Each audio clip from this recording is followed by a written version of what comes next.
Diddy is trying to get out before the jury even gets the case. Yesterday, his legal team filed what's called a Rule 29 motion. And if you don't know what that is, it's basically Diddy telling the judge, look, the government didn't prove anything. Throw this case out now. Rule 29 is a motion for acquittal under federal criminal law. It gives the judge the power to dismiss charges before the jury even begins deliberation, if the prosecution's evidence is too weak to support a conviction. So instead of waiting for the jury to decide, Diddy is trying to skip that whole step by asking the judge to shut it all down now. That alone tells you how confident or desperate his team might be feeling right now. Today, the government is expected to rest their case after finishing up with their final summary witness. Then the judge will respond to Diddy's motion. If he says no, Diddy's team has to be ready to go immediately. No delays. Now here's what's interesting. Diddy isn't planning to call any witnesses. Zero. Not even to explain or defend the behavior outlined in the evidence. He's just submitting a few exhibits to make his case, and that's it. They even told the court they could wrap everything up by the end of the day. That's fast. Too fast, if you ask me. Also, we learned that closing arguments from both sides are going to take about 4 hours each. After that, the jury will be instructed and could begin deliberating as early as midday Friday. So Diddy's fate is closing in fast. Now let me say this. If Diddy really believed this Rule 29 motion would succeed, it probably wouldn't be coming at the very end like this.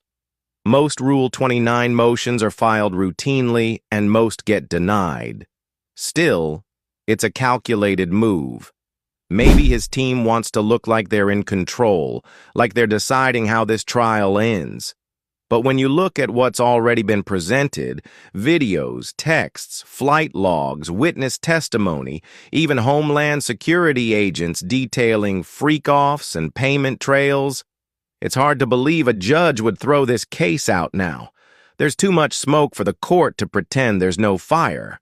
That said, we've seen stranger things in courtrooms, and I want to bring this back to something deeper, because whether you believe Diddy is guilty or not, this case is forcing all of us to think harder about who we trust, how we show up in relationships, and what kind of pain people can hide behind fame.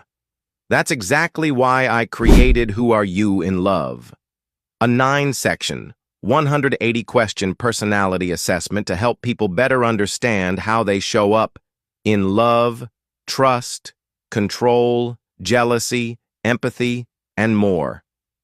Because some of us are too loyal to broken people. Some of us ignore red flags because we were raised on them. And some of us become the danger in someone else's story without even realizing it.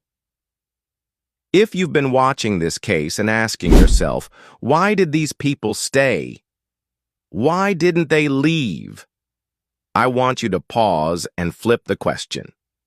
Why do I stay? What do I attract? And what kind of partner am I? Take the test. It's quick, eye-opening, and way more personal than anything I can say here. And I'll be right back with updates, because whether Diddy gets acquitted or not, this trial is telling us a lot more than just what happens in court. Let me know your thoughts below.